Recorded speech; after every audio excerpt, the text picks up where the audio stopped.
Zuwanderung von Menschen aus anderen Ländern bereichert unsere kulturelle Vielfalt. Ja, ich bin eine davon und ich hoffe, das tue ich. Ja, ich glaube, dass die österreichische Kultur sicher nicht darunter leidet, wenn da andere Kulturen mit ins Spiel kommen. Also im Kindergarten genieße ich das immer, wenn ich die Kinder zähle, also auf Deutsch, dann auf Englisch und wer kann nur eine andere Sprache? Ja, ich kann auf Persisch zählen oder ich kann auf Spanisch zählen. Was gibt es Besseres als Vielfalt? Ich meine, wie langweilig wäre diese Stadt, wenn nur weiße Menschen da wären, junge Menschen, die alle das Gleiche können. Wenn der Mensch sich bei uns gut integriert, aber trotzdem seine Kultur beibehält, wo ich kein Problem habe, aber bei uns halt Deutsch spricht und sich auch den Verhältnissen anpasst, habe ich kein Problem damit. Gerade wenn ich ans Essen denke, geht jeder gerne in eine Pizzeria oder zum Chinesen essen. Und wenn es die nicht geben wird, dann wäre uns auch langweilig und müssten wir uns was Eigenes einfallen lassen. Dann gab es vielleicht auch keinen Kebab. Meiner Meinung nach ist kulturelle Vielfalt nicht immer gut. Kulturelle Vielfalt kann auch große Probleme hervorrufen, wie sogenannte No-Go-Areas in Frankreich oder Deutschland. Hier haben wir die Probleme der kulturellen Vielfalt und gute Beispiele der kulturellen Vielfalt, die uns weiterhelfen. Etwa in der Kunst beispielsweise ist kulturelle Vielfalt etwas Wundervolles, aber in Bereichen der Gesellschaft, meiner Meinung nach, ist kulturelle Vielfalt nicht immer etwas Gutes, sondern bringt eher Probleme. Ja, es ist schwierig. Ich meine, ich bin absolut nicht rassistisch oder irgendwie ausländerfeindlich, aber mir ist das wirklich da mit den Asylanten und dem Ganzen, ist mir das wirklich schon ein bisschen zu viel geworden. Wenn es Katastrophen gibt in anderen Ländern oder was der Kuckuck, warum sie kommen in unser Land, soll okay sein, nur sie sollten sich halt dementsprechend anpassen. Es mag ja sein, dass es in dem Moment schwierig ist, wo es halt eine große Zuwanderungswelle gibt und dass das eben auch für die Politik und und generell, dass das Schwierigkeiten darstellt. Aber ich glaube, langfristig ist das auch wieder eine Bereicherung. Natürlich, wenn jemand die Möglichkeit nicht hat, die Sprache zu lernen und dir auch niemand jemals mit einer offenen Hand und einem Lächeln entgegentritt, dann wirst du nie anfangen zu teilen oder aufzumachen und die immer in deinem eigenen kleinen kulturellen Mini-Universum weiterbewegen. Jede Kultur hat ihre negativen und ihre positiven Seiten und jede andere Kultur, die dann dazukommt und mitmischt, kann dann diese negativen Seiten einer Kultur ausgleichen. Verschleierte Mädchen auf der Straße oder am Arbeitsplatz. Stört mich oder stört mich nicht? Stört mich gar nicht. Nicht mein Kaffee, wie sich andere Leute anziehen. Jeder soll machen, was er möchte. Mir ist das wirklich blunzen. Wenn das auf freiwilliger Basis ist und es gehört zu ihrer Kultur. Ich kenne auch ein Mädchen, das möchte einen Schleier tragen, beziehungsweise sie müsste es nicht von zu Hause aus, sie will es aber einfach. Gar kein Problem für mich. Jeder wie er will und dadurch, dass das ja von der Religion her bedingt ist, kann man die Leute natürlich nicht zwingen, das abzunehmen. Wenn es die Religion ist, bitte sollen sie es tun. Eigentlich bin ich dafür, dass jeder tragen kann, was er möchte, aber ich finde schon, dass man Religion und Staat trennen soll. Also im öffentlichen Dienst zum Beispiel, also eine Polizistin mit Kopftuch, das würde mich persönlich nicht. Mich auch nicht. Aber, kann problematisch sein, aber mich stört es nicht. Mich persönlich stört es Das auch ist die nicht, Frage. rein von der Optik jetzt her. Aber ich finde es okay, wenn man sagt, da nicht. Also ich würde es okay finden, wenn man sagt, da bitte nicht oder in öffentlichen Gebäuden nicht. Also ich bin da schon bei einer Trennung zwischen Staat und Religion, sage ich mal Ja, so. auf jeden Fall. Aber muss jetzt die Gemeindebedienstete auch ihr goldenes Kreuzketterl abhängen? Ich frage mich halt oft, wie freiwillig das von denen her aus ist. Und da ist einfach für mich prinzipiell, ich bin jemand, der sich denkt, jeder sollte freie Entscheidungen treffen können und jeder sollte sowas aus Überzeugung machen und aus seinem Wollen heraus. Wir sind in Österreich. Ja. Für mich geht das nicht. Ja.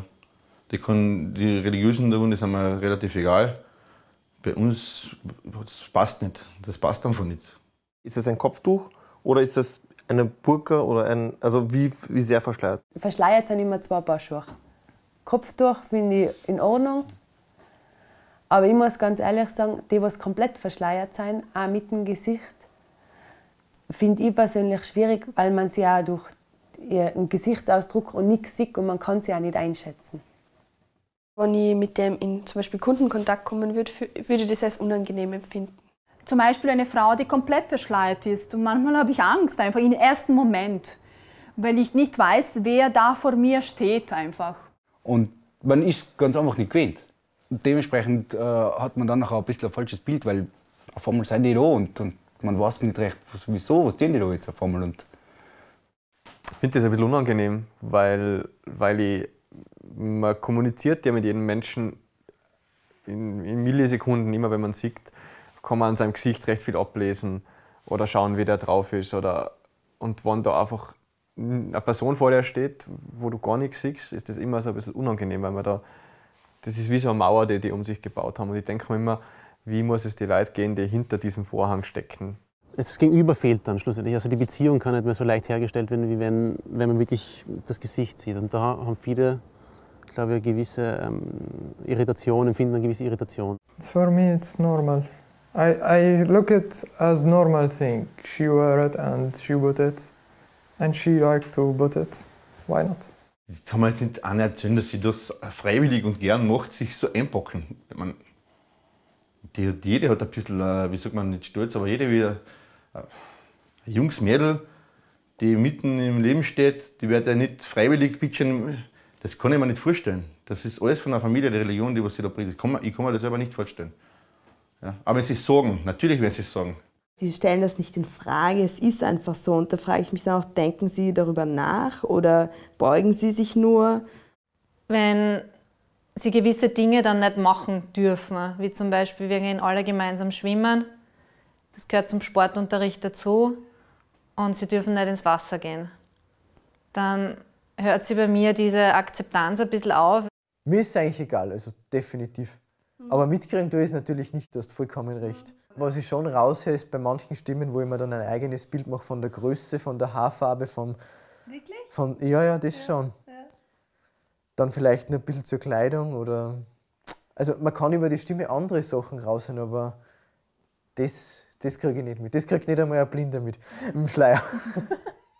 Ein homosexuelles Pärchen, das auf der Straße Zungenküsse austauscht. Ist lieb. Wenn sie die so mögen, dann ist es so. Schön. Finde ich lustig. Mich stört es auch nicht. Nein, stören tut es mich nicht. Außerdem sind meine Mitbewohner homosexuell. Ich freue mich immer drüber, wenn ich ein homosexuelles Pärchen sehe. Das ist so, oh ja, ihr traut euch das. Oh. Das ist eigentlich das Einzige.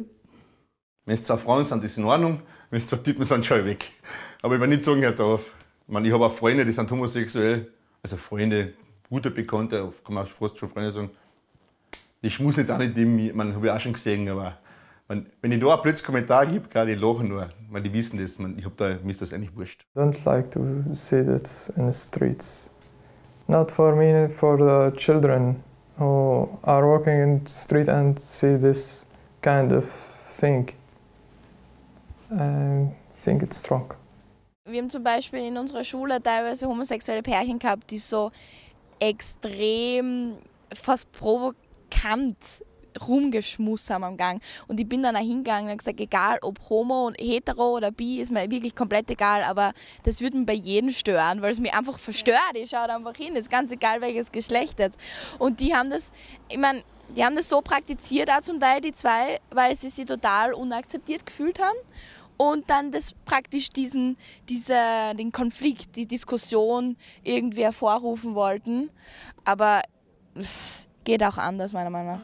Ja, du schamst dich ein bisschen, du hast ein bisschen ja, Phobie dagegen. Mich auch bei Nein. Die stört dich auch bei Heten. Ja, mich stört das einfach. Ich weiß nicht wieso. Ich bin da auch nicht so veranlagt, dass ich das jetzt so in der Öffentlichkeit irgendwie präsentiere oder dieses ganze Händchen halten. Stören mich nicht. Mich stört es nicht, dass homosexuell sind, ja. Das, ja, inwiefern man da seine Intimität irgendwie da preisgeben will, das gilt ja generell für alle Pärchen, das ist halt dann eine andere Frage. Mich stört das gar nicht. Es gehört mir Nein. Geschmuste. Ja, das schon, aber weiß ich nicht, wie viel man halt dann sehen will. Ja, dann So. schau ich weg. Ab und zu schmuse ich ja auch mit meinem Freund auf der Straße. Also ich finde es völlig okay.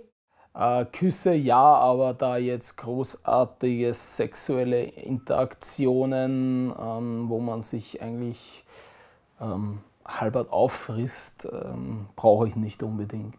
Solange die da nicht nackt stehen, habe ich absolut kein Thema damit.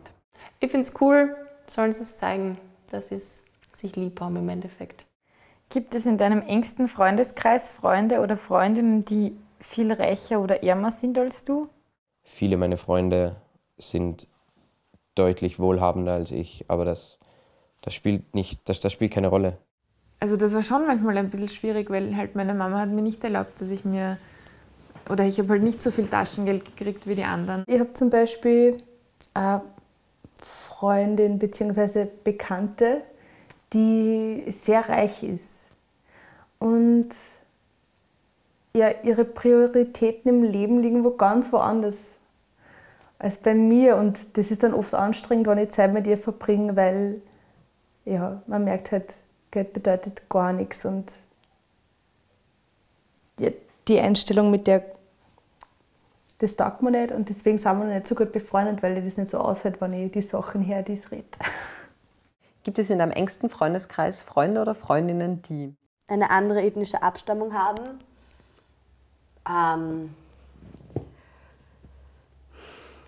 Jein. Nicht wirklich. Naja. Ja, du schon. In meinem Freundeskreis, also im engsten Freundeskreis, gibt es viele, die eine andere Kultur haben als ich, weil ich in meinem Freundeskreis diejenige bin, die eine andere Kultur hat. Umso mehr Vielfalt du hast, finde ich, umso interessanter wird das Ganze. Meine Freunde, also meine Freundinnen, haben alle eigentlich ein ähnlich soziales Umfeld und eine ähnlich soziale Herkunft wie ich. Verblüfft mich aber.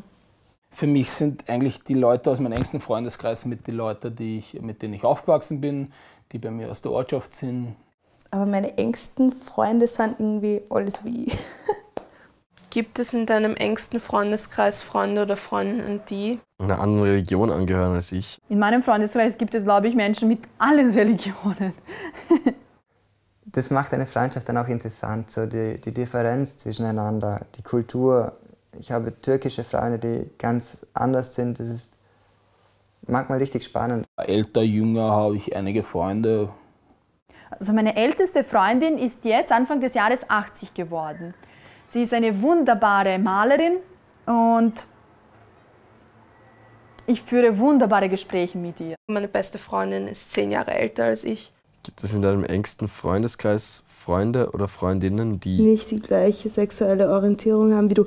Da bin ich mir noch nicht sicher. Also bei einigen habe ich die Vermutung, dass es vielleicht in eine andere Richtung gehen könnte. Aber wir haben auch schon ein paar Vermutungen gemeinsam angestellt. Und die das hat sich dann als falsch herausgestellt haben. Aber ja.